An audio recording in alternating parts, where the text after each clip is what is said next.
ഭാഗത്തിലേക്കാണ് നാം വന്നിരിക്കുന്നത്. ഇപ്പോൾ നാം പഠിക്കുന്ന ഭാഗം യേശുക്രിസ്തു അഹരോനേക്കാൾ ശ്രേഷ്ഠനായ മഹാപുരോഹിതനാണ് എന്നുള്ളതാണ് 4-ാം അധ്യായത്തിന്റെ 14 മുതലുള്ളതായ വാക്യങ്ങളിൽ നാം പഠിക്കുന്നു. അതിനെ നാം പലതായിട്ട് ചിന്തിച്ച് ലേഖനകാരൻ എഴുതിയിരിക്കുന്ന 4 പ്രത്യേക കാര്യങ്ങൾ, യേശുക്രിസ്തുവിന്റെ ശ്രേഷ്ഠ പൗരോഹിത്യത്തെ കുറിച്ചുള്ള 4 പ്രത്യേക കാര്യങ്ങളാണ് നമുക്കവിടെ കാണുവാനായി സാധിക്കുന്നത്. ഒന്ന്, അവന്റെ ടൈറ്റില് തന്നെ, അവന്റെ പദവി തന്നെ അഹരോന്യ പൗരോഹിത്യത്തെക്കാൾ ഏറ്റവും ശ്രേഷ്ഠമേറിയതാണ്. അഹരോന്യ പൗരോഹിതനെ കുറിച്ച് മഹാപുരോഹിതൻ എന്ന് പറയുവാൻ സാധിക്കുമെന്നാൽ കർത്താവായ യേശുക്രിസ്തുവിനെ കുറിച്ച് മാത്രമേ ശ്രേഷ്ഠ മഹാപുരോഹിതൻ എന്ന് പറയുവാൻ കഴിയുകയുള്ളൂ. അവനാണ് ശ്രേഷ്ഠ മഹാപുരോഹിതൻ എന്നുള്ള കാര്യമൊക്കെയും നാം കഴിഞ്ഞ 1-2 ആഴ്ചകൾക്ക് മുമ്പ് ചിന്തിക്കുവാൻ തക്കൊണ്ടിടയായി തീർന്നു. രണ്ടാമത്തെ വിഷയം അവന്റെ ഓർഡിനേഷൻ എന്ന് പറഞ്ഞാൽ നിയോഗിച്ചത്. അഹരോന്യ പുരോഹിതനെ നിയോഗിക്കുന്നത് നിയോഗിച്ചത് ദൈവമാണ്. അതുപോലെ തന്നെ യേശുക്രിസ്തുവിനെ ദൈവം നിയോഗിച്ചു എന്നാണ് എഴുതിയിരിക്കുന്നത്.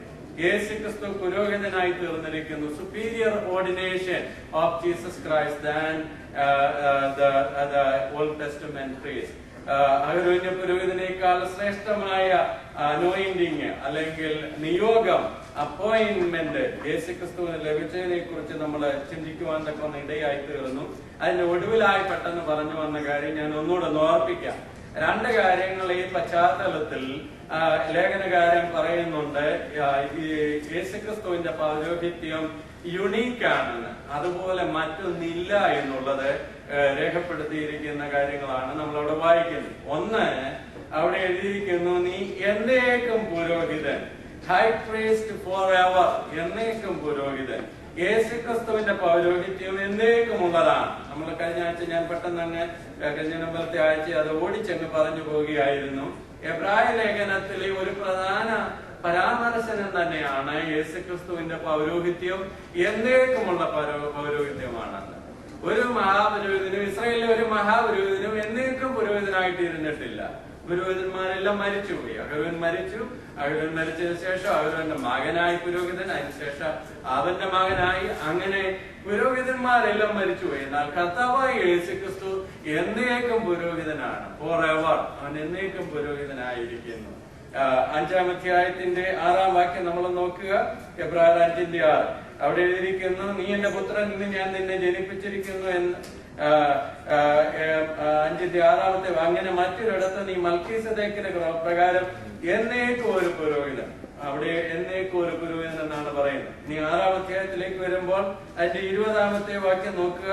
അവിടേക്ക് യേശു മൽക്കീസേദെക്കിന്റെ ക്രമപ്രകാരം എന്നേക്കും മഹാപുരോഹിതനായി. 7-ാം അധ്യായത്തിലേക്ക് വരുമ്പോൾ അതിന്റെ 17-ാമത്തെ വാക്യം, നീ മൽക്കീസേദെക്കിന്റെ ക്രമപ്രകാരം എന്നേക്കും പുരോഹിതൻ എന്നല്ല സാക്ഷീകരിച്ചിരിക്കുന്നത്. 21-ാമത്തെ വാക്യം, 24-ാമത്തെ വാക്യം, 28-ാമത്തെ വാക്യം, ഇവിടെയെല്ലാം നമ്മൾ വായിക്കുന്നത് യേശുക്രിസ്തു എന്നേക്കും പുരോഹിതനായിരിക്കുന്നു. അതാണ് യേശുക്രിസ്തുവിന്റെ പൗരോഹിത്യത്തിന്റെ പ്രത്യേകത. വേറൊരു പ്രത്യേകതയുള്ളത് യേശുക്രിസ്തുവിന്റെ ക്രമമാണ്. അവിടെ എഴുതിയിരിക്കുന്നു, നമ്മൾ 5-ാം അധ്യായത്തിൽ വായിച്ച ഭാഗമാണല്ലോ, കൊണ്ടാണ് ഞാൻ വീണ്ടും വായിക്കാത്തത്. മൽക്കീസേദെക്കിന്റെ ക്രമത്തിൽ എന്നേക്കും പുരോഹിതനായിരിക്കുന്നു. അഹരോന്യ ക്രമത്തിലുള്ള, അഹരോന്യ ഓർഡറിലുള്ള പുരോഹിതനല്ല, മൽക്കീസേദെക്കിന്റെ ക്രമത്തിലുള്ള പുരോഹിതനാണ്. എന്താണ് അതിന്റെ അർത്ഥം? പഴയ നിയമത്തിൽ 2 മൽക്കീസേദെക്കിനെ കുറിച്ച് പരാമർശിച്ചിരിക്കുന്നത്. എവിടെയൊക്കെയാണ്? ഒന്ന്, ഉൽപ്പത്തി പുസ്തകം 14-ാമത്തെ അധ്യായം.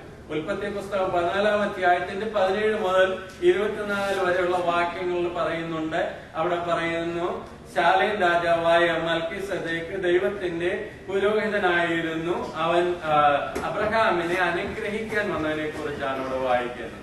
ഇനി 110-ാമത്തെ സങ്കീർത്തനത്തിലും 4-ാമത്തെ വാക്യം, അതാണ് എബ്രായ ലേഖനത്തിൽ ഇവിടെ ഉദ്ധരിച്ചിരിക്കുന്നത്. അവിടെ പറയാണ്, നീ മൽക്കീസേദെക്കിന്റെ ക്രമത്തിൽ എന്നേക്കും പുരോഹിതനായി തീർന്നിരിക്കുന്നു എന്ന് പ്രസ്താവിച്ചിരിക്കുന്നു. അവിടെ 2-ാം സങ്കീർത്തനത്തിലെയും 110-ാം സങ്കീർത്തനത്തിലെയും വാക്യങ്ങൾ അവിടെ ഉദ്ധരിച്ചിരിക്കുന്നു. എബ്രായ ലേഖനം 5-ാമത്തെ വാക്യത്തിൽ, ഇന്ന് ഞാൻ നിന്നെ ജനിപ്പിച്ചിരിക്കുന്നു. അത് ഞാൻ ഇവിടെ ഓർമ്മിച്ചുവല്ലോ. ഇന്ന് ജനിപ്പിച്ചിരിക്കുന്നു എന്ന് പറഞ്ഞത് ബേത്ലഹേമിൽ യേശുക്രിസ്തു ജനിച്ചതിനെ കുറിച്ചല്ല, യേശു ക്രിസ്തു മഹാപുരോഹിതനായി തീരുന്നതിനെ കുറിച്ച് എന്ന് പറയുമ്പോൾ അതിനെക്കുറിച്ച് ഞാൻ ഓർപ്പിച്ചത് ഇങ്ങനെയാണ്. യേശു ക്രിസ്തു മരണത്തിൽ നിന്ന് ഉയർത്തെഴുന്നേറ്റതിനെ കുറിച്ചാണ് പ്രസ്താവിച്ചിരിക്കുന്നത്. മരണത്തെ ജയിച്ച് കല്ലറയെ തുറന്ന് റിസറക്റ്റ് ചെയ്ത യേശു ക്രിസ്തു, അതാണ് അവൻ അവിടെ പറയുന്ന ഇന്ന് ഞാൻ നിന്നെ ജനിപ്പിച്ചിരിക്കുന്നു എന്ന് പറഞ്ഞിരിക്കുന്നത്. എന്നാൽ വേദപുസ്തകത്തിൽ നാം നോക്കുമ്പോൾ പുരോഹിതനായിരിക്കുന്ന ആള് രാജാവാകാറില്ല. ഉസിയ രാജാവായിരിക്കുമ്പോൾ തന്നെ പുരോഹിതനാകുവാനായിട്ട് ആഗ്രഹിച്ചു. പക്ഷേ ഉസിയ രാജാവ് ദൈവത്തിന്റെ ശിക്ഷ ഏൽക്കേണ്ടതായിട്ട് വന്നു. എന്നാൽ ഈ മൽക്കീസദേക്കിനെ കുറിച്ച് പറഞ്ഞിരിക്കുന്നത് അവൻ പുരോഹിതനായിരുന്നു, അവൻ ശാലേം രാജാവുമായിരുന്നു. രണ്ടുപേര് മാത്രമേ അതിന് യോഗ്യതയുള്ളവരായിട്ടുള്ളൂ. ഒന്ന് കർത്താവായ യേശു ക്രിസ്തു രാജാവാണ്, പുരോഹിതനാണ്. അതുപോലെ തന്നെ മൽക്കീസദേക്കാണ് രാജാവ് പുരോഹിതനുമായിരിക്കുന്നത്. ഇനി നമുക്ക് യേശു ക്രിസ്തുവിന്റെ ക്രമത്തിൽ ലഭിച്ചിരിക്കുന്ന പൗരോഹിത്യമായതിനാൽ നമ്മയും വിളിക്കുന്നത് രാജപുരോഹിത വർഗമെന്നാണ്. നമുക്ക് കിട്ടിയിരിക്കുന്ന പദവി വളരെ ശ്രേഷ്ഠമേറിയതാണ്. അപ്പോൾ മൽക്കീസദേക്കിന്റെ ക്രമത്തിൽ എന്നേക്കും പുരോഹിതനായിരിക്കുന്നു. ഇവിടെ എബ്രായ ലേഖനം പ്രത്യേകിച്ച് 7-ാം അധ്യായത്തിലേക്ക് നമ്മൾ വന്നാൽ അവിടെ പറയുന്ന ഒരു പദപ്രയോഗമുണ്ട്. 7-ാം അധ്യായത്തിൽ നമ്മൾ വായിക്കുന്നത്, ശാലേം രാജാവ് അത്യുന്നതനായ ദൈവത്തിന്റെ പുരോഹിതനുമായ ഈ മൽക്കീസദേക്ക് രാജാക്കന്മാരെ ജയിച്ച് മടങ്ങി വരുന്ന അബ്രഹാമിനെ എതിരേറ്റ് അനുഗ്രഹിച്ചു. അബ്രഹാം അവന് സകലത്തിലും 10-1 കൊടുത്തു. അവന്റെ പേരിന് ആദ്യം നീതിയുടെ രാജാവെന്നും പിന്നെ ശാലേം രാജാവെന്ന് വെച്ചാൽ സമാധാനത്തിന്റെ രാജാവെന്നും അർത്ഥം.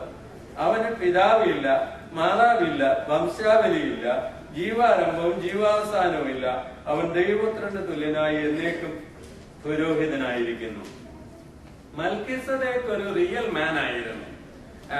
റിയൽ മാൻ ആയിരുന്ന മൽക്കീസദേക്ക് ജനിച്ചിട്ടുണ്ട്, മരിച്ചിട്ടുമുണ്ട്. പക്ഷേ അവന്റെ ജനനത്തെ കുറിച്ചോ അവന്റെ മരണത്തെ കുറിച്ചോ എങ്ങും റെക്കോർഡ് ചെയ്തിട്ടില്ല. അതുകൊണ്ടാണ് അവന് ജീവാവസാനമില്ല, ജീവാരംഭവുമില്ല, പിതാവില്ല, മാതാവില്ല എന്ന് പറഞ്ഞിരിക്കുന്നത്.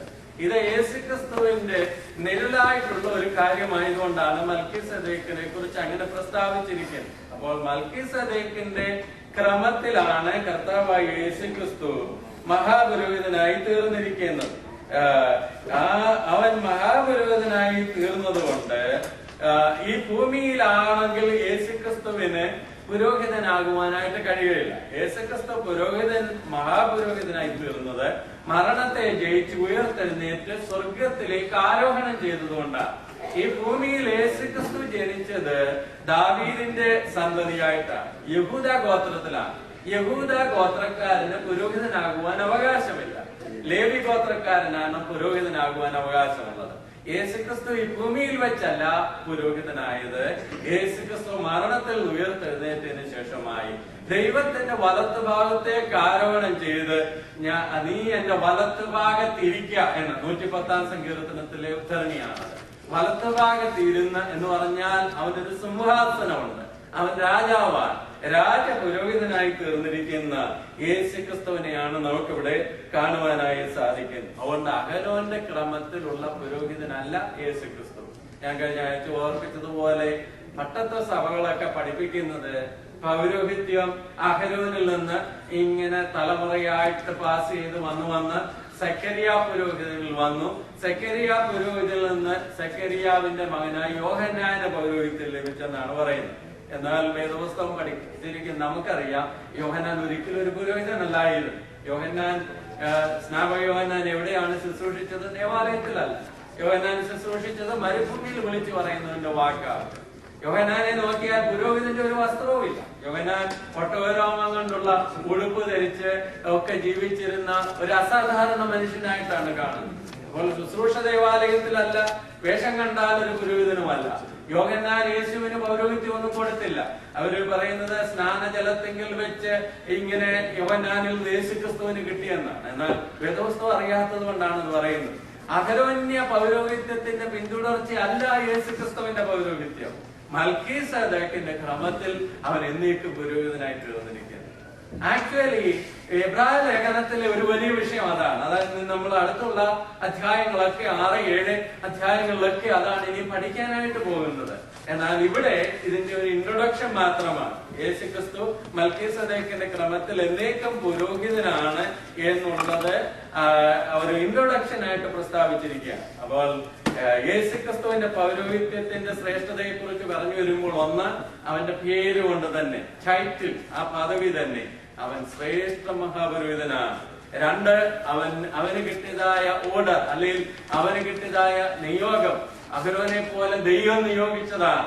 എന്നാൽ അഹരോന്റെ പൗരോഹിത്യം പോലെയല്ല എന്നുള്ളത് അവിടെ നമുക്ക് കാണുവാനായിട്ട് സാധിക്കുന്നുണ്ട്. അവൻ മൽക്കീസേദെക്കിന്റെ ക്രമത്തിലാണ്, എന്നേക്കുള്ള പുരോഹിതനാണ്. അതാണ് രണ്ടാമത്തെ വിഷയം നമ്മളോട് വായിക്കുന്നത്. മൂന്നാമതായി, യേശുക്രിസ്തു ആകുന്ന ശ്രേഷ്ഠ മഹാപുരോഹിതൻ അഹരോന്യ പുരോഹിതന്മാരെക്കാൾ ജനത്തോടുള്ള സിമ്പതി വളരെ വലുതായിട്ടാണ് റിവീൽ ചെയ്യപ്പെട്ടിരിക്കുന്നത്.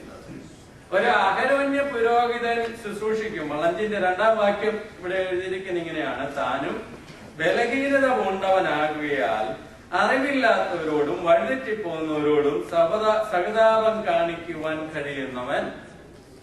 ജനങ്ങളെ കുറിച്ച് പറയാണ്.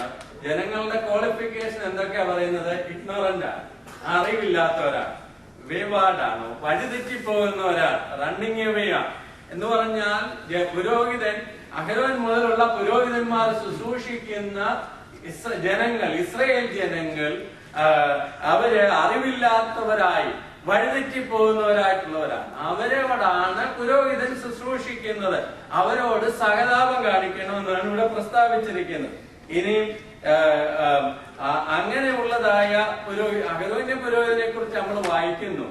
സാധാരണ ജനങ്ങളെ കുറിച്ചുള്ളത് പോലെയുള്ള ക്വാളിഫിക്കേഷൻ ആ പുരോഹിതനും ഉള്ളത്, അറിവില്ലാത്തവരും വഴിതെറ്റിപ്പോകുന്നവരും. അതുകൊണ്ടാണ് പുരോഹിതൻ ആദ്യം തനിക്ക് വേണ്ടി യാഗം കഴിക്കേണ്ടി വരുന്നത്.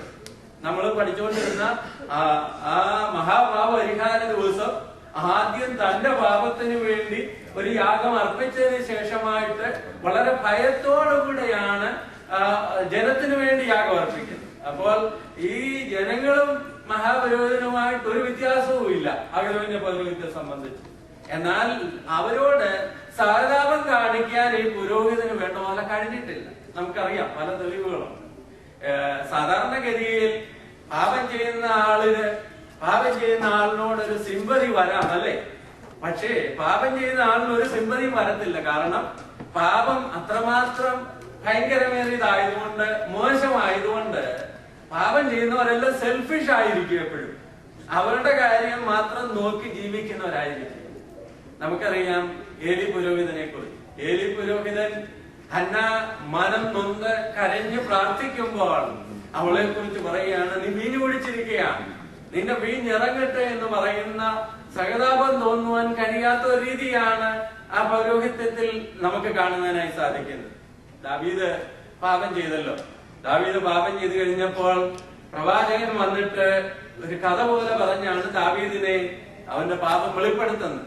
ദാവീദിനോട് പറയുകയാണ്, ഒരിടത്തൊരു ധനികനായ മനുഷ്യൻ ഉണ്ടായിരുന്നു, അവന്റെ അടുക്കൽ, അവന്റെ സമീപേ പാവപ്പെട്ടവനായ ഒരു മനുഷ്യൻ ഉണ്ടായിരുന്നു. അവൻ ആകെപ്പാടെ ഉണ്ടായിരുന്ന ഒരാടായിരുന്നു.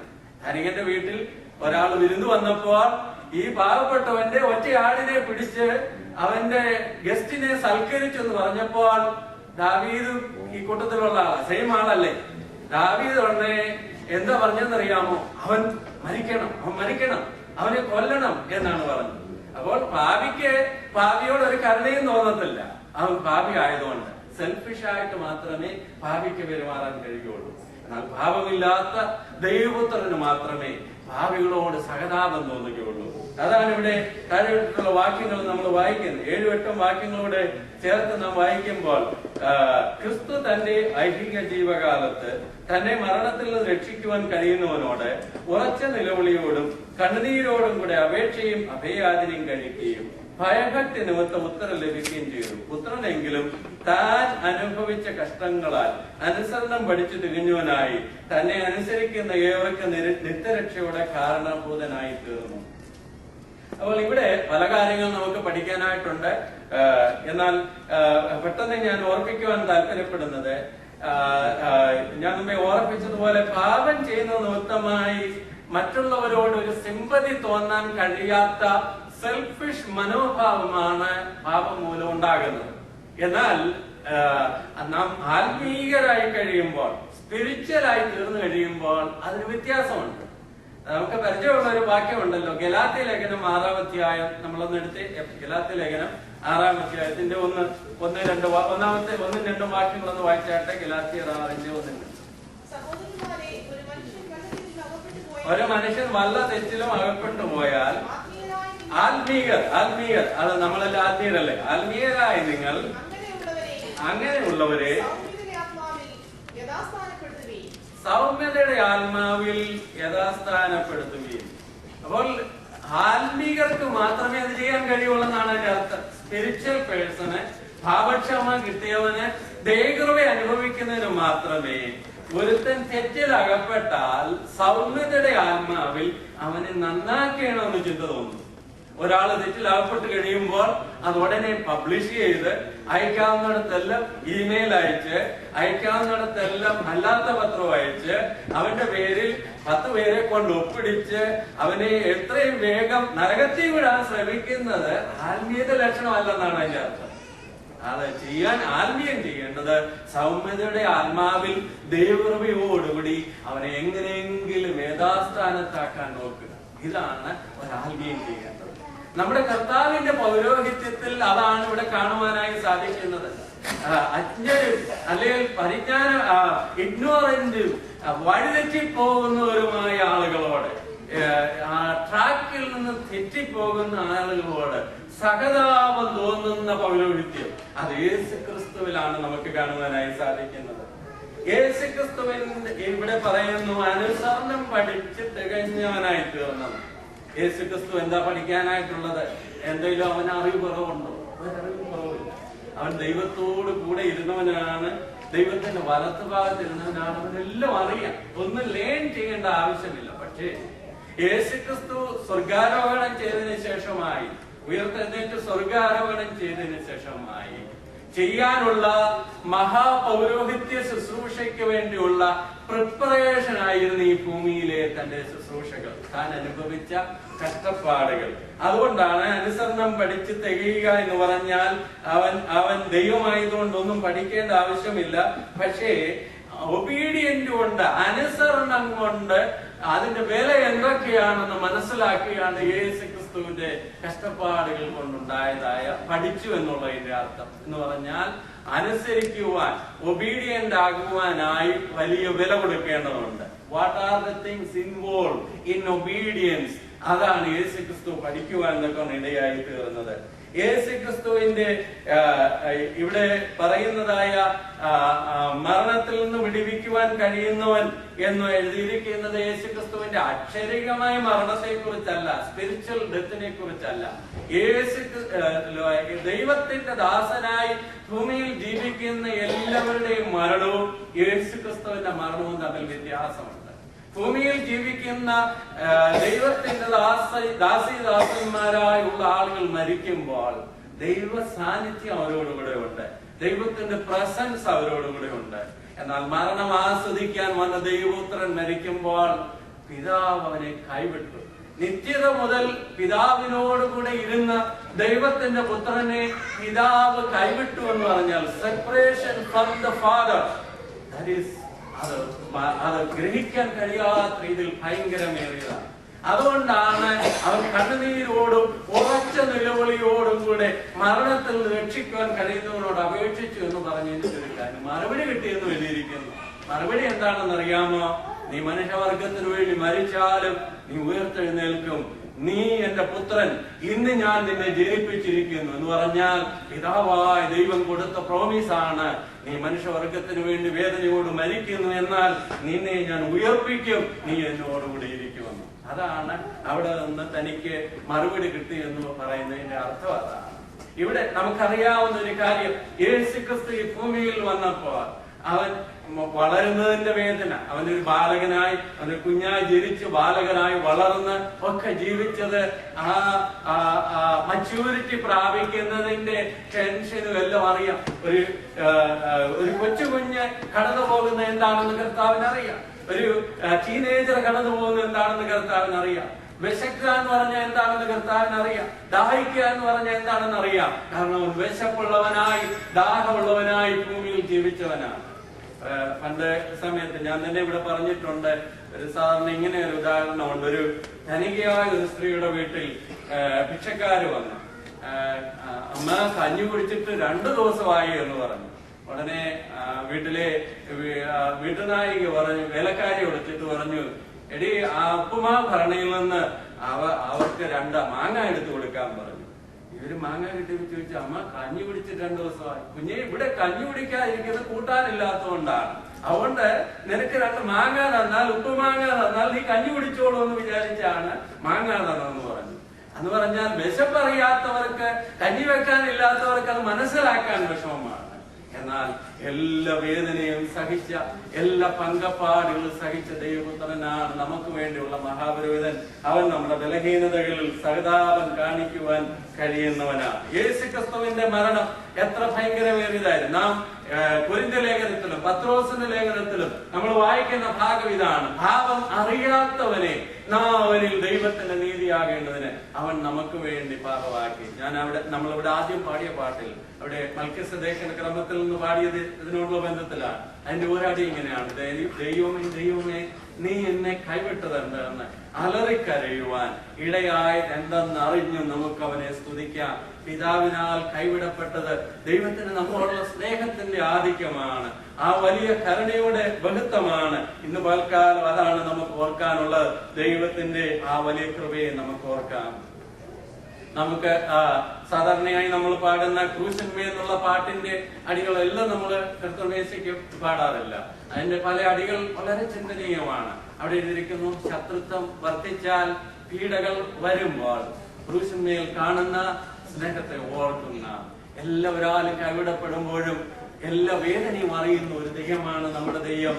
അഹരോന്യ പുരോഹിതനെ പോലെയല്ല, ഏലി പുരോഹിതനെ പോലെയല്ല, ദാവീദിനെ പോലെയല്ല. നമ്മുടെ ബലഹീനതകളിൽ സഹതാപം കാണിപ്പാൻ കഴിയുന്നവനാണ്. നമുക്കറിയാം, നമ്മൾ പാടാറുണ്ട്, സ്നേഹിതരേ വരും വെടിഞ്ഞാൽ അത് യേശുവിനോട് നീ പറഞ്ഞ സ്നേഹിതരേ വെടിഞ്ഞാൽ അത് യേശുവിനോട് നീ പറഞ്ഞാൽ സ്നേഹിതരേ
എന്ന് പറയുന്ന വലിയ ദൈവദാസൻ തന്റെ ശുശ്രൂഷകളൊക്കെ ശക്തമായി നടന്നുകൊണ്ടിരിക്കുമ്പോഴും തന്നോട് അസൂയ പൂണ്ട അനേക ദൈവദാസന്മാരെ തന്നെ തനിക്കെതിരെ അനേക കാര്യങ്ങൾ എഴുതി പ്രസിദ്ധീകരിക്കുവാൻ ഇടയായിട്ടുണ്ട്.